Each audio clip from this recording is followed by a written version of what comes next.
All right, welcome to day 2. And as you may know, I love anatomy. I love biomechanics. I love the human body and how it works. Now, today I've been talking to people a lot about posture. And the reason I'm talking to people about posture is because posture is directly related and can play a huge factor in many disease processes in the human body.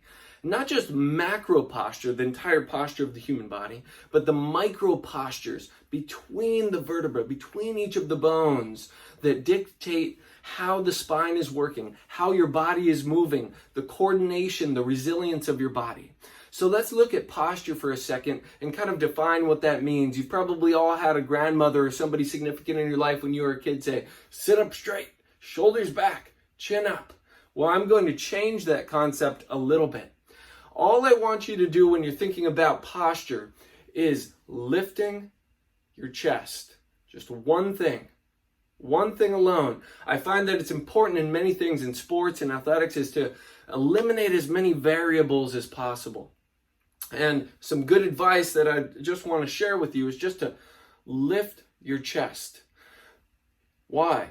Well, some of the problems with posture is when people are forward, what happens? The shoulders roll forward. The head comes forward. The low back, the curve in the low back flattens out and they get this rounded back and this rounded posture.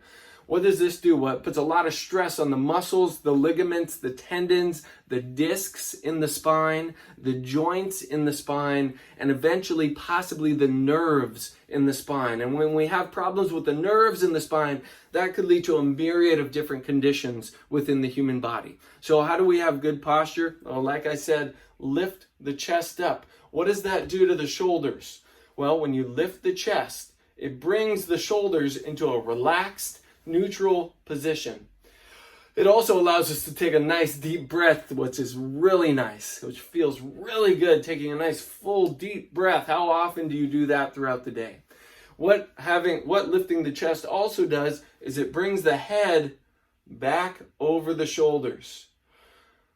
So we have our shoulders in a neutral, relaxed position. Our head is back over the shoulders, balancing in a relaxed position over our neck versus being forward, causing those muscles to be tight and contract all day, possibly pinching on nerves going into our arms, possibly pinching on the blood supply that's going into our arms, causing that tingling, that numbness sensation that happens periodically throughout the day.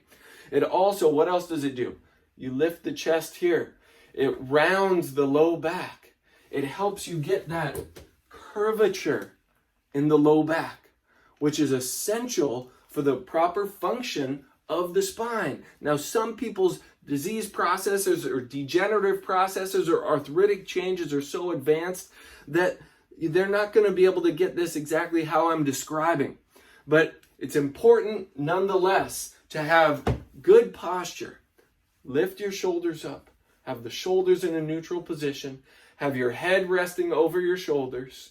Have that low back nice and curved. Even when you're sitting down, scoot towards the edge of your chair when you're sitting down.